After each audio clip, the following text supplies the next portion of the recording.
لیکن بھول کر بھی اپنے ماں باپ اور بہنوں کو نہ پوچھتا۔ کھانے کی خوشبو اس کے کمرے سے جب آتی تو میرے والدین اور میں تو آنکھیں چرا لیتے، لیکن میری چھوٹی بہنیں مچل جاتی اور رونے لگتی، اور یہ سب باتیں میرے دل کو چیر دیتی۔ رمشا نے بڑے طریقے سے میرے بھائی کو اپنی اداؤں کے جال میں جکڑ لیا تھا۔ ایسے میں نے رمشا کو یہ سمجھانے اور احساس دلانے کی کوشش کی کہ بھائی ہمارے گھر کا واحد سہارا ہے، ابو کمزور ہو چکے ہیں، اب مزید نوکری کرنے کے قابل نہیں رہے، اور گھر کے خرچے تمہارے سامنے ہیں، اس لیے تم بھائی کو سمجھایا کرو کہ وہ کچھ ذمہ داریاں گھر کی اٹھائے، ایسے کب تک چلے گا؟ تو وہ میسنی سی صورت بنا کر بولی، تو تم کیوں نہیں جاب کرتی؟ اتنی تعلیم بھی ہے تو ڈگری بکسے میں کس لیے ڈال کر رکھی ہے؟ نکال کر استعمال کیوں نہیں کرتی؟ تو اس کی بات سن کر میں حیران ہو گئی۔ وہ یہ بات اچھے سے جانتی تھی کہ ہمارے خاندان میں لڑکیاں نوکری نہیں کرتی، لیکن اس کے باوجود وہ مجھے یہ مشورے دے رہی تھی، تو میں پریشان ہو گئی۔ جانے کیوں میری چھٹی حص مجھے یہ احساس دلا رہی تھی کہ وہ اس طرح کے الٹے سیدھے مشورے بھائی کو بھی دیتی ہو گئی۔ یہی وجہ تھی کہ وہ بھی اب مجھے اٹھتے بیٹھتے جاب کا کہنے لگا تھا۔ یہ اور بات ہے کہ یہ بات وہ ابو کے سامنے نہیں کرتا تھا، کیونکہ جانتا تھا کہ اگر اس نے یہ بات کی تو ابو اس پر بہت خفا ہوں گے۔ میں نے رمشا کی یہ بات برداشت کی اور پھر انتہائی تحمل سے اسے سمجھایا کہ مجھے ابو اجازت نہیں دیں گے، اور پھر سب سے بڑھ کر یہ کہ لوگ کیا کہیں گے کہ گھر میں بھائی کے ہوتے ہوئے میں جاب کے لیے نکل رہی ہوں۔ تو وہ میری بات سن کر منہ بناتے ہوئے بولی، ہاں تو کیا ہوا، اب دنیا بدل رہی ہے، اب وہ پرانے زمانے نہیں رہے کہ جس میں صرف لڑکے کماتے تھے، اب لڑکیاں بھی مردوں کے شانہ بشانہ کام کرتی ہیں، اور اس میں کوئی برائی بھی نہیں۔ میری تعلیم زیادہ ہوتی تو میں بھی جاب کرتی۔ ویسے تم برا مت منانا، مہنگائی بھی تو دیکھو نا کتنی زیادہ ہے، آج ہم 2 ہیں تو کل 3 ہوں گے، تو ہمیں آنے والے کل کے لیے بھی تو کچھ سوچنا ہے، اور اس کی تنخواہ اتنی زیادہ نہیں ہے کہ وہ اتنے بڑے ٹبر پر پوری ڈالے۔ اس دن شاید وہ فیصلہ کن لمحہ تھا جب مجھے یہ احساس ہوا کہ بھائی ہمارے ہاتھ سے نکل چکا ہے۔ مجھے اب سمجھ آئی تھی کہ امی اس رشتے کے خلاف کیوں تھی۔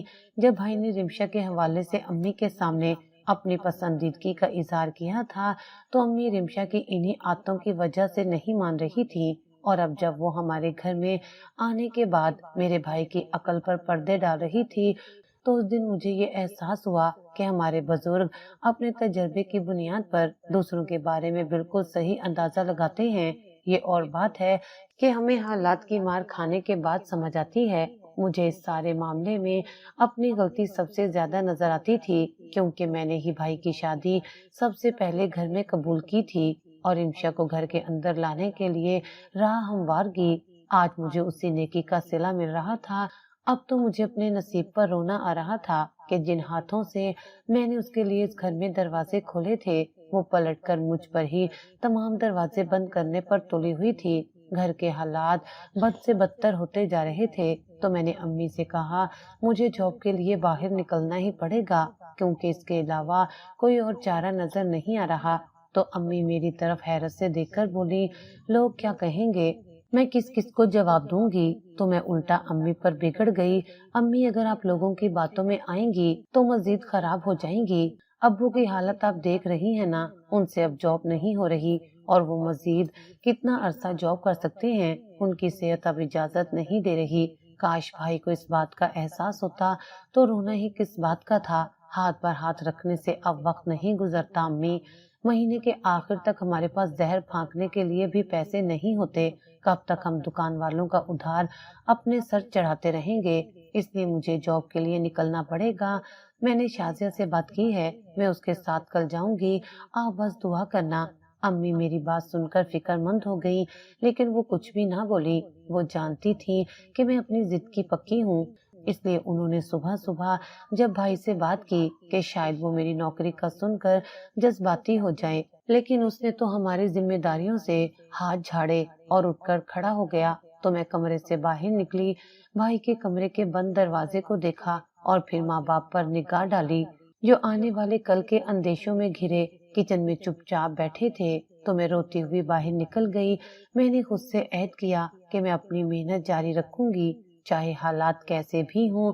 میں نے نوکری کے لیے کئی جگہ انٹرویو دے ڈالے. میں صبح پرائیویٹ اسکول پڑھاتی اور شام کو اکیڈمی کی کلاسز لیتی، مگر اس کے باوجود تنخواہ اتنی نہیں ملتی تھی کہ جس سے ہاتھ کھلا ہوتا. حالانکہ میں مسلسل جد و جہد کر رہی تھی. پھر اپنی دوست کے کہنے پر ایک کمپنی میں انٹرویو دینے کے لیے گئی. انٹرویو کے دن میں نے ذہنی طور پر خود کو پوری طرح تیار کیا. دل میں ایک عزم تھا کہ مجھے یہ نوکری ہر حال میں حاصل کرنی ہے. جیسے ہی میں گھر سے نکلی، دل میں عجیب سی گھبراہٹ اور بے چینی تھی، کیونکہ پہلی بار اتنا طویل سفر اکیلے کر رہی تھی. جب میں کمپنی کی شاندار عمارت کے سامنے پہنچی تو لمحہ بھر کے لیے رک گئی. اتنی شاندار اور اونچی عمارت دیکھ کر ہی میرے اوزان خطا ہو گئے. میرے لیے یہ سب خوابوں جیسا تھا. میں نے عمارت کے اندر قدم رکھا اور سیدھی لفٹ کی طرف چل پڑی. دل میں امیدوں کا سمندر تھا، مگر ساتھ ہی ساتھ ایک خواب بھی کہ پتہ نہیں ایسی جگہ نوکری کر بھی پاؤں گی یا نہیں. مجھے سیکنڈ فلور پر جا کر انٹرویو دینا تھا، اس لیے میں لفٹ کی طرف آ گئی. جو ہی لفٹ کے دروازے کھلے اور جیسے ہی میں نے اندر جھانکا تو میرا ماتھا ٹھنکا اور میں تذبذب کا شکار ہو گئی کہ اندر جاؤں یا نہیں، کیونکہ وہاں پہلے سے ایک آدمی موجود تھا. ایک تو لفٹ میں سوار ہونے کا پہلا تجربہ تھا اور دوسرا لفٹ میں ایک مرد کو دیکھ کر میں نروس ہو گئی. لیکن یہ کوئی عام آدمی نہیں لگ رہا تھا. وہ انتہائی ہینڈسم اور باوقار دکھتا تھا. 3 پیس سوٹ پہنے ہوئے، کلائی پر ایک چمکتی ہوئی مہنگی گھڑی، سلیقے سے کنگھی کیے بال. میں نے ایک ہی نظر میں اس کا جائزہ لیا. وہ شخص اپنے ارد گرد سے بے نیاز بری طرح سے موبائل میں غرق تھا. میری طرف اس کی کوئی توجہ نہ تھی. مجھے دلی طور پر اطمینان بھی ہوا اور تسلی بھی کہ یہ اچھا ہی ہے، وہ مجھے دیکھ نہیں رہا، نہ ہی نوٹس کیا. میں چپ چاپ لفٹ کے کونے میں جا کر کھڑی ہو گئی، اپنی فائل کو سینے سے لگا لیا اور دوسری طرف دیکھنے لگی، مگر نہ چاہتے ہوئے بھی. میری آنکھیں کن سے اس آدمی کی ایکٹیویٹیز کو دیکھتی رہی. وہ بے حد پروقار اور پرکشش لگ رہا تھا، جیسے کسی اور ہی دنیا کا باسی ہو. اسی لمحے میرے دل میں ایک عجیب سی الجھن پیدا ہوئی کہ اللہ بھی کتنا بے نیاز ہے. کچھ لوگ کتنی سہولت اور آسانی کے ساتھ اپنی زندگی گزار لیتے ہیں اور کچھ لوگ میری طرح ہوتے ہیں جنہیں ہر لمحہ زندگی کی تلخیوں کا سامنا کرنا پڑتا ہے، جن کا اپنا سگا بھائی کسی طوطے کی طرح آنکھیں پھیر لیتا ہے. بھائی کا خیال آتے ہی میری آنکھیں بھیگ گئیں اور اچانک اس شخص پر میری نظر پڑی تو سوچا کتنی خوبصورت اور پرسکون زندگی ہے اس کی. تبھی تو اتنی بے فکری سے موبائل میں کھویا ہوا ہے، اور ایک میں ہوں کہ کرائے کے پیسے بچانے کے لیے آدھا سفر پیدل کر کے آ رہی ہوں، اور خدا جانے یہاں میرا کام ہوتا بھی ہے یا نہیں. پتہ نہیں خالی پیٹ ابھی مزید کتنے انٹرویو میری قسمت میں لکھ دیے گئے ہیں. یہ سوچ آتے ہی آنسو میری پلکوں کا بوجھ بن گئے تو میں نے دوپٹے کے کونے سے انہیں صاف کیا اور خود کو حوصلہ دینے لگی. یہ وقت کمزور ہونے کا نہیں تھا، مجھے اپنے آپ کو مضبوط دکھانا تھا. لفٹ سیکنڈ فلور پر رکی تو میں نے شکر کے کلمے پڑھے. لفٹ کا دروازہ کھلنے سے پہلے میں نے ایک نظر اس آدمی کی طرف ڈالی. وہ میری طرف عجیب نظروں سے دیکھ رہا تھا. شاید اسے میری آنکھوں کی نمی نظر آ گئی تھی، یا شاید میرے عام سے حلیے نے اسے حیران کر دیا تھا. میں نے فوراً اپنی نظر نیچی کر لی، لیکن میرے دل کی دھڑکن تیز ہوئی. وہ کچھ کہنے کو تھا، مگر لفٹ کے کھلے دروازے نے اس کے الفاظ کو روک دیا. دروازہ کھلتے ہی وہ آدمی بنا کچھ کہے باہر نکل گیا تو میں نے سکون کا سانس لیا. دل میں ایک عجیب سا احساس تھا، جیسے میں کسی بڑے امتحان سے گزر رہی ہوں. میں خود کو سنبھالتی ہوئی لفٹ سے باہر نکلی اور سیدھی ہال میں پہنچی. وہاں کھڑی ریسیپشنسٹ نے مسکرا کر میری طرف دیکھا اور مجھے بیٹھنے کو کہا. میرا دل تیزی سے دھڑک رہا تھا اور میں ہر لمحہ دعا کر رہی تھی کہ یہ موقع میری زندگی کو بدل دے. کچھ دیر بعد مجھے انٹرویو روم میں بلایا گیا. جیسے ہی میں اندر داخل ہوئی، میری نظر اس شخص پر پڑی جو چند منٹ پہلے لفٹ میں میرے ساتھ تھا. وہ میز کے پیچھے بیٹھا ہوا تھا اور اس کے چہرے پر ایک عجیب سی مسکراہٹ تھی. میں حیران رہ گئی. دل میں خوف کی لہر دوڑ گئی کہ شاید یہ میرا انٹرویو لینے والا ہے. بیٹھ جائیں، اس نے نرم لہجے میں کہا. میں دھڑکتے دل کے ساتھ کرسی پر بیٹھ گئی. دل میں بے شمار سوالات تھے، مگر میں خاموش رہی. آپ کا نام؟ اس نے فائل کو دیکھتے ہوئے پوچھا. نادیہ، میں نے لرزتی آواز میں جواب دیا. وہ کچھ دیر تک میری فائل کو دیکھتا رہا، پھر بولا. آپ کافی محنتی لگتی ہیں. کیا اس سے پہلے آفس ورک کا کوئی تجربہ ہے یا نہیں؟ میں اس غیر متوقع سوال پر گھبرا گئی۔ مجھے ڈر تھا کہ اب شاید یہ مجھے نہیں رکھے گا، تو میں ایک دم سے بولی، آپ مجھے موقع دیں، میں ایک دم سیکھ لوں گی، آپ کو کوئی شکایت کا موقع نہیں ملے گا۔ میرے جواب پر اس نے مسکرا کر میری طرف دیکھا اور پھر ایک دم اس کے چہرے پر سنجیدگی سی آ گئی۔ آپ کیوں یہ نوکری چاہتی ہیں؟ اس نے تجسس بھرے لہجے میں مجھ سے سوال پوچھا اور گہری نظروں سے میری طرف دیکھنے لگا۔ میں اپنے گھر کے حالات کی وجہ سے یہ نوکری کرنا چاہ رہی ہوں۔ ابو کی معمولی سی پینشن ہے، امی بیمار رہتی ہیں، بہنیں پڑھتی ہیں، تو اس لیے نوکری کرنا میرے لیے بہت ضروری ہو گیا ہے۔ آپ کا کوئی بھائی نہیں ہے؟ تو بھائی کے نام پر میرے دل میں ایک ٹیس سی اٹھی اور میں نے آہستہ سے کہا، بھائی تو ہے، لیکن آپ کو پتا ہے کہ آج کل کتنی مہنگائی ہے، اس مہنگائی میں اس کے اپنے بال بچوں کا گزارا ہو جائے تو بڑی بات ہے۔ تو میری بات سن کر اس نے ایک لمبا سا ہنگار بھرا۔ دیکھیں، میں آپ کو جاب دینے سے پہلے کام کی نوعیت بتانا چاہتا ہوں کہ کبھی کبھار ہمارے آفس کی میٹنگز آفس سے باہر بھی ہوتی ہیں، تو چونکہ آپ کی نوکری کی نوعیت میری پرسنل سیکرٹری کی ہے، تو اس سلسلے میں آپ کو وہاں جانا پڑے گا جہاں میں آپ کو کہوں گا۔ اس میں دیر سویر بھی ہو جاتی ہے، تو اگر آپ کو یہ سب منظور ہے تو آپ ہمیں کل سے جوائن کر سکتی ہیں، اور اگر نہیں تو آپ ابھی سے یہ بات ہمیں کلیئر کریں، کیونکہ جب آپ ہمارے پاس جاب شروع کر دیں گی تو اس دوران اگر آپ نے ہمیں آنے جانے کے سلسلے میں نہ کی تو ہمارے لیے بہت مشکل بن جائے گی۔ تو میں نے ایک دم اپنا سر انکار میں ہلاتے ہوئے کہا، سر آپ کو مجھ سے کوئی شکایت نہیں ہوگی، بزنس میٹنگز چاہے آفس میں ہوں یا آفس سے باہر، میں آپ کو ہر وقت حاضر ملوں گی۔ میں نے پورے عزم کے ساتھ انہیں یقین دلانے کی کوشش کی، تو اس نے مجھے کہا کہ ٹھیک ہے، آپ ایگریمنٹ سائن کر دیں اور کل سے ہمیں جوائن کریں۔ اس کی بات سن کر میرے دل میں خوشی کی ایک لہر دوڑ گئی۔ میں تو یقین بھی نہیں کر سکتی تھی کہ اتنے اچھے پیکج کے ساتھ مجھے نوکری مل گئی ہے۔ کہاں میں مہینے کے 10,000 سیلری لیتی تھی اور کہاں میری 50,000 کے لگ بھگ سیلری مقرر ہو گئی۔ یہ اللہ کا احسان نہیں تو اور کیا تھا۔ میرا دل تشکر سے دھڑکنے لگا کہ مجھے اللہ نے اپنے پیروں پر کھڑا کر دیا ہے۔ اب میں امی ابو کا سہارا بننے کے ساتھ ساتھ بہنوں کی اسکول فیس بہت اچھے سے ادا کر سکوں گی، اور اب گھر کا نظام بھی بہتر ہو جائے گا۔ مجھے سوچ میں ڈوبا دیکھ کر اس نے آہستہ سے کہا، آپ چاہیں تو آج سے بھی جوائن کر سکتی ہیں۔ تو میں حیرت سے اسے دیکھنے لگی۔ کیا واقعی؟ میں نے بے یقینی سے پوچھا۔ جی ہاں، اگر چاہیں تو آپ یہ جاب ابھی سے کر سکتی ہیں، اس نے مسکرا کر کہا۔ تو میری آنکھوں میں خوشی کے آنسو چمکنے لگے۔ میں نے اس کا شکریہ ادا کیا اور آج سے ہی کام کرنے کی حامی بھر دی۔ خوش قسمتی سے مجھے نوکری مل گئی تھی، اس لیے میں نے انکار کرنا مناسب نہیں سمجھا۔ پھر میں نے آہستہ سے پوچھا کہ میں گھر اطلاع دینا چاہتی ہوں، اگر ممکن ہے۔ تو وہ میری بات پر ہلکا سا مسکرایا اور کہا، بالکل ممکن ہے، آپ میرے ساتھ آئیں۔ وہ اپنی سیٹ سے اٹھا اور اپنے آفس کے ساتھ ایک چھوٹے سے کمرے میں مجھے لے کر آیا اور کہا، آج سے یہ آپ کا آفس ہے، آپ یہاں پر بیٹھیں گی اور آپ کے ٹیبل پر فون کی سہولت موجود ہے، آپ یہاں سے اپنے والدین کو فون کر کے آگاہ کر سکتی ہیں۔ یہ بات کر کے وہ تو چلا گیا، لیکن میں نے دھڑکتے دل کے ساتھ فون اٹھایا اور ابو کو کال کر کے بتا دیا کہ میری نوکری لگ گئی ہے، میں شام 4 بجے گھر لوٹوں گی۔ تو ابو کے لہجے کی خوشی مجھے فون پر ہی محسوس ہو رہی تھی، تو میرا دل خوشی سے رونے لگا۔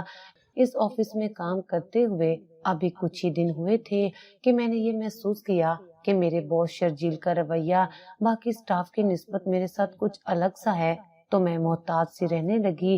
شرجیل نوجوان اور غیر شادی شدہ تھا۔ سبھی لوگ اس کے بارے میں کہتے تھے کہ وہ انتہائی سخت مزاج اور اپنے کام سے کام رکھنے والا انسان ہے اور جذباتی معاملات میں نہیں پڑتا، لیکن میں نے اسے باتوں باتوں میں شدید جذباتی دیکھا۔ شروع کے دنوں میں اس نے مجھ سے بس معمولی بات چیت کی۔ میں کمپنی میں نئی تھی، اس لیے زیادہ توقع بھی نہیں کی تھی کہ وہ میری طرف خاص توجہ دے گا، لیکن وقت کے ساتھ ساتھ میں نے محسوس کیا کہ وہ ہمہ وقت مجھے اپنی نظروں میں رکھتا۔ جس دن میں گھر کی پریشانیوں کو لے کر آفس پہنچتی، وہ ہر ممکن کوشش کرتا کہ کسی کو بھی کچھ پتہ نہ چلے۔ اس دن وہ میرے چہرے سے ہی جان لیتا کہ ضرور گھر میں کچھ نہ کچھ ہوا ہے، تو اس دن وہ مجھ پر کام کا پریشر کم کر دیتا، بلکہ اس دن وہ مجھ سے ڈائری لے کر روٹین کا تمام کام خود دیکھتا۔